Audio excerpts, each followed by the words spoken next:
Kakinada JNTU ఆధ్వర్యంలో 5 రోజుల పాటు నిర్వహించిన ఎంసెట్ పరీక్షలు ప్రశాంతంగా ముగిశాయి.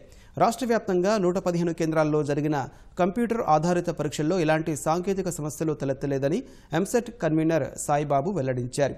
ఇంజనీరింగ్ విభాగంలో 1,95,908 మంది విద్యార్థులకు గాను 1,85,711 మంది విద్యార్థులు పరీక్షలు రాశారని తెలిపారు. వ్యవసాయ, వైద్య విభాగంలో 86,993 మంది విద్యార్థులకు 81,916 మంది హాజరయ్యారన్నారు. ఇంజనీరింగ్ పరీక్ష ప్రాథమిక కీపై అభ్యంతరాలను ఈ నెల 26లోగా, వ్యవసాయ, వైద్య విభాగం పరీక్ష కీపై అభ్యంతరాలను ఈ నెల 27లోగా అధికారిక మెయిల్ ఐడికి పంపించొచ్చని వెల్లడించారు. మే 2వ వారంలో ఫలితాలు వెల్లడించేందుకు సన్నాహాలు చేస్తున్నట్లు ఎంసెట్ కన్వీనర్ సాయిబాబు వెల్లడించారు. ఈ 7 సెషన్లలో మొత్తంగా 94.8% ప్రజెంట్ అయినారు.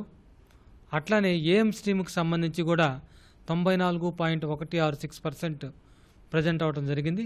ఇంజనీరింగ్కి సంబంధించి హైదరాబాద్ సెంటర్గా సుమారు 25,000 మంది స్టూడెంట్స్ అటెండ్ అయినారు. అట్లానే మెడికల్కి సంబంధించి సుమారు 15,000 మంది స్టూడెంట్స్ అటెండ్ అయినారు. ప్రిలిమినరీకి ఈరోజు సాయంత్రం 5:30 నుంచి లైవ్ చేయడం జరిగింది. అట్లానే మెడికల్ స్ట్రీమ్కి సంబంధించి ఈ ఇన్ఫర్మేషన్ అంతా కూడా రేపు మార్నింగ్ 9 గంటల నుంచి అందుబాటులోకి ఉంటుంది.